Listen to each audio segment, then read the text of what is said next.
Hello दोस्तों, आपका स्वागत है इंजीनियर्स वेब लैब में। जैसा कि आप सभी को मालूम है, हमारा क्वार्टर वन का रिजल्ट सीजन जो है वो एंड हो चुका है। तो आज से हम एक नई वीडियो सीरीज की शुरुआत करने जा रहे हैं, जिसका नाम होगा fundamental analysis of a companies. तो फंडामेंटल एनालिसिस में बहुत सारे टर्म्स होते हैं, जैसे कि ROC, ROE, return on equity, return on capital employed, EV to EBITDA, debt to equity, price to earning, price to book, book value. तो आज से हम जो शुरुआत करने जा रहे हैं वो एक एक टर्म्स इजीली और सिंपल लीमन लैंग्वेज में समझेंगे कि क्या होता है, और वो कंपनी की प्रॉफिटेबिलिटी में और कंपनी की ग्रोथ में कैसे इंपॉर्टेंट होता है। तो आज से जो हम वीडियो सीरीज स्टार्ट करने जा रहे हैं, उसमें हम सबसे पहले बात करेंगे रिटर्न ऑन इक्विटी की।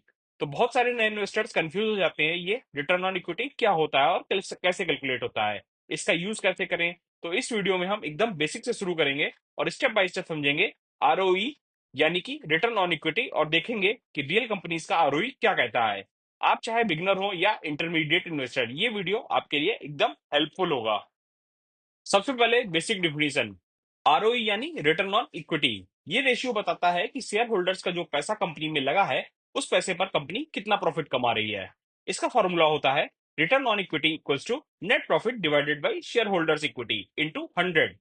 अगर आरओई 20% है, इसका मतलब है कंपनी हर 100 रुपए शेयर होल्डर्स के पैसों पर 20 रुपए कमा रही है। अब सवाल आता है, ये शेयर होल्डर इक्विटीज क्या होता है।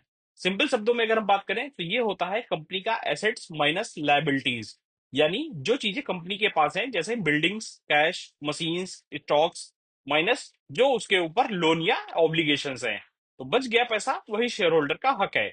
इसको कहते हैं शेयर होल्डर इक्विटी। इसमें दो चीजें होती हैं, शेयर कैपिटल और reserve and surplus. Share capital होता है शेयर होल्डर्स ने डायरेक्टली जो पैसा इन्वेस्ट किया है शेयर्स खरीद करके, और रिजर्व एंड सरप्लस होता है कि कंपनी के एक्यूमुलेटेड प्रॉफिट्स जो फिर से बिजनेस में इन्वेस्ट हुए हों। एक एग्जांपल लेते हैं, कंपनी ए का नेट प्रॉफिट है 50 लाख, शेयर होल्डर इक्विटी है 200 लैक्स। तो आरओई हो गया 50 divided by 200 into 100 equals to 25%। मतलब कंपनी हर 100 रुपए के शेयर होल्डर्स के पैसे पे 25 रुपए प्रॉफिट बना रही है। ये काफी अच्छा आरओई है। अब एक स्टेप डीप में समझते हैं। आरओई सिर्फ एक नंबर है, लेकिन हमें जानना है कि ये नंबर बना कैसे। इसी के लिए यूज होता है डुओ पॉइंट एनालिसिस। ये आरओई को 3 पॉइंट में तोड़ देता है, जो कि एक है नेट प्रॉफिट मार्जिन, दूसरा है एसेट टर्नओवर, तीसरा है इक्विटी मल्टीप्लायर। अगर हम इन तीनों का आपस में मल्टीप्लाई कर दें तो बनता है हमारा आरओई। नेट प्रॉफिट मार्जिन क्या होता है?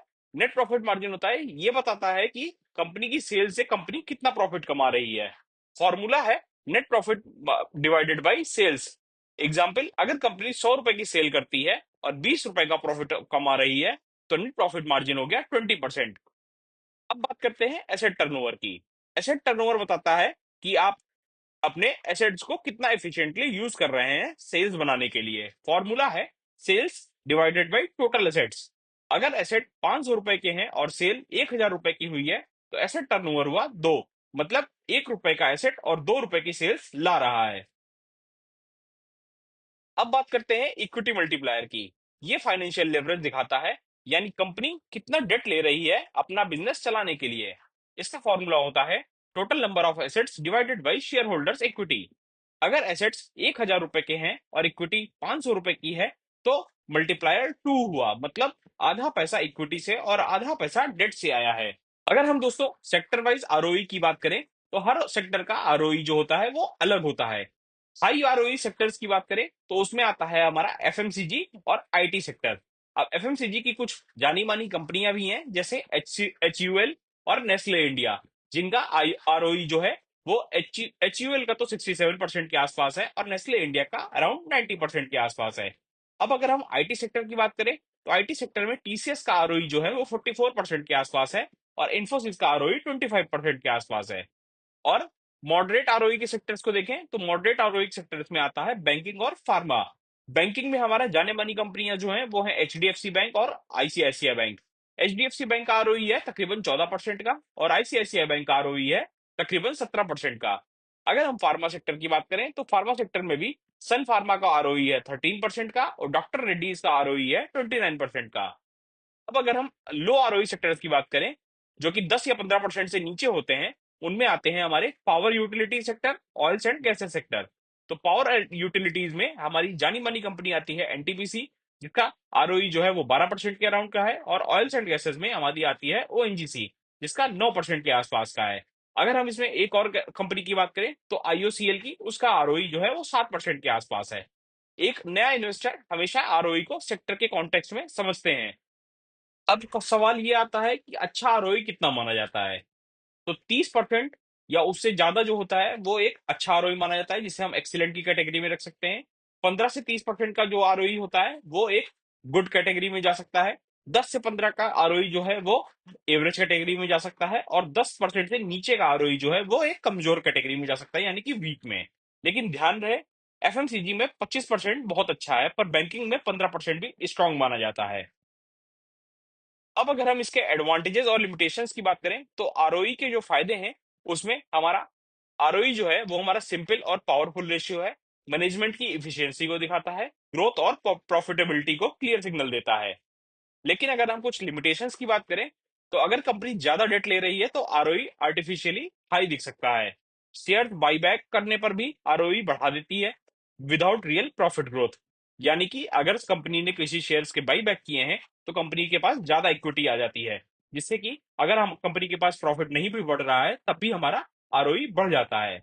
अगर हम वन टाइम प्रॉफिट्स की बात करें या लॉसेस की बात करें, वो भी शॉर्ट टर्म के लिए आरओई को बड़ा खराब कर सकते हैं या डिस्टॉर्ट कर सकते हैं। आरओई जो है वो अकेला काफी नहीं होता है, इसको कंपेयर करने के लिए हमें बाकी के लिए चीजें भी चाहिए होती है, जैसे आरओसीई, आरओए। तो देखते हैं चलिए आरओसीई और आरओए क्या होते हैं। अब अगर हम आरओसीई की बात करें तो आरओसीई होता है रिटर्न ऑन कैपिटल एम्प्लॉयड, जिसमें कि हमारा डेट और इक्विटी दोनों को देखा जाता है। और आरओए होता है रिटर्न ऑन एसेट्स, यानी कि सिर्फ एसेट्स की इफिशियंसी बताता है बिना डेट के इम्पैक्ट के। अगर आरओई हाई है लेकिन आरओसीई लो है, इसका मतलब कंपनी ज्यादा डेट ले रही है। दोस्तों, नए इन्वेस्टर्स के लिए कुछ वार्निंग साइंस भी होते हैं, जैसे बहुत ज्यादा हाई आरओई लाइक 50%, तो डेट का इफेक्ट हो सकता है। आरओई हर साल गिर रहा है, यानी कि बिजनेस स्लो हो रहा है। सेक्टर के पीयर से बहुत अलग आरओई, यानी कि आपकी कंपनी में कुछ गलत चल रहा है या कुछ डिफरेंट चल रहा है जो बाकी की कंपनीज में नहीं हो रहा है। सिर्फ 1 साल का आरओई मत देखना कभी भी, क्योंकि हमेशा 3 से 5 साल का एवरेज आरओई की ही एनालिसिस करनी चाहिए, क्योंकि 1 साल के आरओई जो शॉर्ट टर्म होता है उसमें हमारा कुछ भी हो सकता है, डेट ज्यादा ले रखा हो, कंपनी ने बाई बैक किया हो, या कुछ एक्सटर्नल फैक्टर्स भी शामिल हो सकते हैं। तो दोस्तों, अब आपको क्लियर हो गया होगा कि आरओई एक पावरफुल रेशियो होता है जो बताता है कि कंपनी शेयर होल्डर के पैसों से कितना इफिशिएंटली प्रॉफिट बना रही है। लेकिन हमेशा याद रखिए, आरओई को अलग से मत देखिए, कंपेयर करो सेक्टर्स के पीयर्स के साथ, आरओसीई और आरओए के साथ भी, और डुओ पॉइंट एनालिसिस करके समझो कि प्रॉफिट कहां से आ रहा है। अगर वीडियो पसंद आया हो तो लाइक, शेयर और चैनल को सब्सक्राइब करना मत भूलना। बेल आइकन को प्रेस करिए ताकि आपको स्टॉक मार्केट की हर एनालिसिस तुरंत मिले। मिलते हैं नेक्स्ट वीडियो में, तब तक के लिए हैप्पी इन्वेस्टिंग।